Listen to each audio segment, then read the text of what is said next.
Wow, we finally made it. Hey guys, welcome to part 2 of upgrading the MN82S axles, and as it turns out, it would be a whole lot more than just that. What I learned along the way was amazing, and what a gauntlet of effort that this was. Keep in mind, guys, this is my first. I'm just getting into the RC world, so this is my first vehicle that I got. And I learned a lot along the way, and it was quite an adventure. Starting off, as I said from the first video, I wanted to have the ability to change these tires out and not really be worried about the axles that the screw threads into, being they were plastic. And I've got the parts in here. So these cups. I think these are like the cups in this hub. This screw assembly. This is all one piece, one plastic piece. The screw threaded into this. I've got these just set aside in bags just for organizational purposes. But these are the original parts, and as it turns out, it was quite a thing to do. So looking at the truck, we'll start with the front axles. So it has the same plastic housing. I kept that the same, in the steering linkage. Excuse me. That's all the same. What I really wanted was the hub that this wheel screws into. I wanted that to be metal, and it is. So that's all in there nicely. Everything else is original. It's the original servo, original shocks in front, but it's just the metal rod, the metal axle inside with the metal cups on the end. I was going to do a build series of filming this, but I just couldn't film it. It was very trying, and it was very difficult. Like I said, I'm a first timer, and I just wanted to get the project done. There's other reasons that I wanted to get this done too. I had to have this project done for a certain time, so I couldn't really film it as I went. But that's done. So that's, just take my word for it. It's got the metal axles in there. The rear suspension, I also went ahead and did away with the rear leaf springs. That's also inside this parts bag. I didn't like the rear leaf springs set up on it. So what I have now is just what you see here. I don't even know what you call this. It's just sort of like a trailing arm, I guess. And it has, it's pretty good as far as the stiffness goes. These shocks, they're not oil filled, but they are adjustable. So I think that I noticed, if I'm doing this right, correct me if I'm wrong, is if I had this this part that screws, I guess it's like an end cap, if I have it screwed all the way up to the top up here, it made the shocks really, really soft. So to add some more rigidity, I threaded them down to where you see they are now, and it feels like it's stiffer because of the weight of this truck and what I have on it and what's in it. So that is a pretty good, it's got a little bounce to it.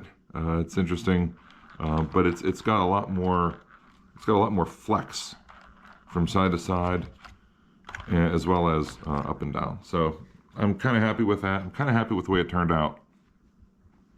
That was basically what I wanted to do for the suspension work. Then the plot thickened and it got crazy from there. So as I was working on it, and I had the truck upside down, and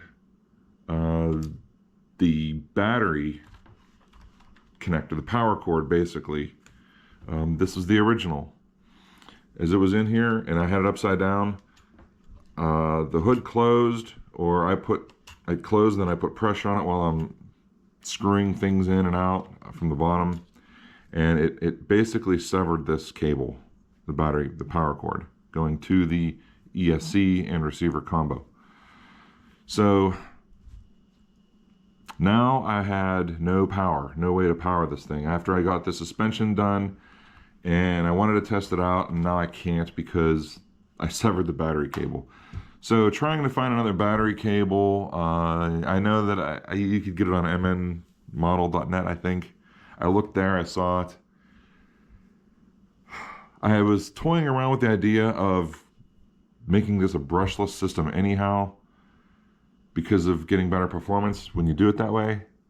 So I thought, you know, maybe this is just the time to go ahead and do that. So I went ahead and I ordered the parts, which took another however many days to come in. So now this is now running a brushless system. So here's the original electronics and original motor. So this is the original brushed motor. This is now a brushless setup. So it took me a while to figure out how to do that, as well as buying this screw kit. This was essential. If I didn't have this, I would have been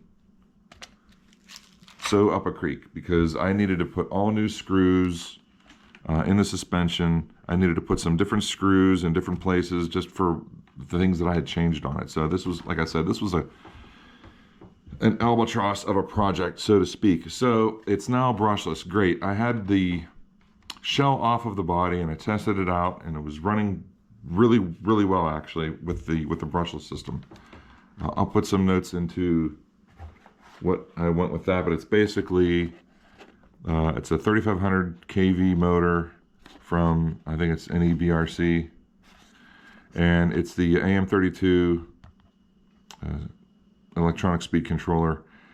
And I chose this style. This is, I think this might be a newer style where it's really slim and it's all metal housing, as opposed to what you've seen before with like a blue heatsink on it. So this is that different style. Regardless, so I had that all set up. I had it running. It was great. But then I went to put the shell on the body, and trying to figure out where the new motor and all the new electronics are going to go was a bit of a challenge. Again, I just couldn't film it. I had to get it done. So I ended up having to take everything apart. I took the interior out. It's in now, but I took the interior out. There's different there's different screws that hold that shell in. And I don't know if you can see, but anyhow, I noticed that there was an area behind the dashboard, and it's probably really hard to see. I apologize, but there's an area behind the dashboard, and I thought that might be a good idea to stuff the speed controller. And maybe you guys, if I can turn it in there, maybe you can see up in there. Probably can't, but the speed controller sits basically right behind the glove box. So that is tucked away, stuffed underneath there, and the receiver is just down into the tray where the original receiver was, but I have it laying on its side just so it didn't pinch all these wires that are in there. So that is how that fit in there. But when I went to put the shell on the body, it was sort of squishing the receiver and the cables, and I didn't like that. So what I ended up doing was I ended up installing the lift kit, and you can see the brass bushings there, hopefully in the front, and you can see them here for sure in the rear. So this gave it now a raised up the shell off of the chassis. So now it's not smashing down on the electronics, and there you go, done. So it's brushless, it's upgraded axles, and I think it'll run pretty well. It was running pretty well a little bit around the house and outside testing that I've done. So I've got it switched on. That's about the slowest that I can make it move. Hopefully you guys are seeing that. I'm recording this with a GoPro, so I really can't tell, but that's about the slowest I can make it go. We'll see, maybe you can crawl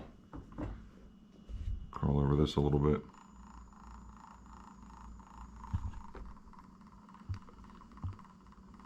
Alright, so it works like a brushless system should. That's pretty nice.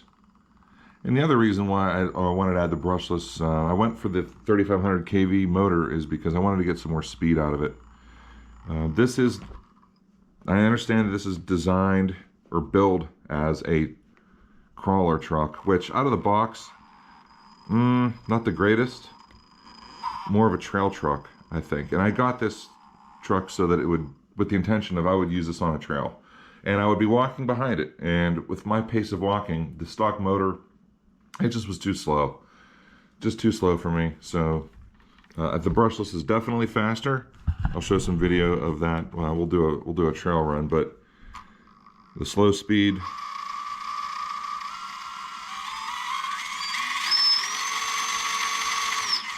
ramping all the way up. So what's interesting is that the remote, I'm using the stock remote because I have the receiver that I ordered was an MN2 channel. So that afforded me to use the same remote, which I'm okay with. And it still has the throttle rate button. Still works, although I think it just limits the top end speed of the motor. So here it is in low speed. That might have been fast. Okay, this is on the first, this is like the low gear at max throttle. And then here is the high speed at max throttle. So big difference there. That's basically it as far as the upgrades went. I'll go over a little bit now of how I have this vehicle outfitted. So we'll just, starting from the front, I'll just work front to back. Nothing new in the front. All of the stock electronics work when it comes to the lighting. So there's the lights. I've got the turn signal indicators. I can have the four-way flashers on, and I can have the four-way flashers on with the lights, or I can shut everything off. So I'll just have everything off. Battery's in the same location. I like that location. What do I have on the top here? I have, let's see, it's just a box. It's just the charging cable. I just keep the charging cable in there, and I have that secured with magnets. So there is, what I ended up doing was putting a magnet inside this box. So it's just a strip magnet, and these are pretty powerful. I got them at a hobby store. Just throw the magnet in there, put a little piece of foam in there just to keep it from rattling around and to keep it quiet, and it just sticks in there, and it'll just hold it. Holds it pretty well. Filming right now with the GoPro Hero 11 Black. That's what the mount is for up here, and that's what I'm going to be using to film all the trail videos and all the videos that I take with this truck. All of the first-person views that I've done already and that you'll see coming soon on the channel, that will be in here. It does add a little bit of top heaviness, weight to it, but I do have some sneak peek. I do have some bigger tires on order. With this lift kit, I have some 73mm tires. These are 64s. So a little bit bigger of a tire. Hopefully we'll add some more stability to it. We'll see how that goes. On the back, same thing. I have a magnetic, this is just on with 3M. Have a magnetic strip magnet there. And inside of this box, I have spare GoPro battery. So for when I'm filming, I have it all on the truck. I understand it's adding some weight on the top, but I kind of want to, I think it's kind of neat to have the little support, what I call support pieces and components on the truck rather than just in my pocket, which I could have a fanny pack or pocket, but I think it's cool just to have it on the truck. It's kind of gives it a little bit of detail that I like with the little accessories on it. So I think it's pretty cool. I hope you guys like it too. Going around to the back, the stock tire is still there. I have a carabiner clip just for anything. Maybe I was thinking about just having my car keys clipped to there whenever I go out with this thing. And I thought it would, a really neat touch was a little first aid box back on here. There's nothing in it, but that's just on with some double-sided sticky tape, and it's on there really well. When it comes to the boxes on the back, I have nothing back here There certainly is room for something. I could put maybe the old transmission in there, you know, parts delivery truck, who knows. And on the front forward compartment, I have USB-C charging cable to charge the GoPro camera, and I have another box in here. I push this out from the other side. I've got spare battery for the truck itself. So this one's battery 2. Pro tip, label your batteries, guys. I found that out. If I had a battery that was not getting a good enough charge and I didn't know which one it was, so labeling the batteries certainly helped keep them straight as to which one is having performance issues. That is pretty much it.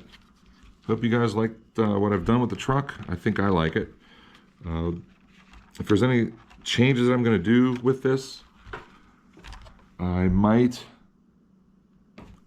put the receiver. I was thinking about putting the MN receiver, using some of that 3M tape and sticking it on the passenger seat and drilling a hole down in the footwell and have the wires come up there. What that would allow me to do is to not use the lift kit if I didn't want to. Right now, I have to use the lift kit so that the electronics fit inside. And taking the body off now to do any kind of cleaning or maintenance is going to be a bit of a pain, because to get this back together again, it did require some finagling around. But that's that might be a topic for later. So, hope you guys like it. I think the next thing we need to do now is go out and stick the GoPro on the truck here and get some footage of driving around with the new brushless system, new axles, with these tires, and maybe some new tires too when they come in. All right, I hope this wasn't too boring for you guys. Please like and subscribe, and stay tuned for the next one. Thanks.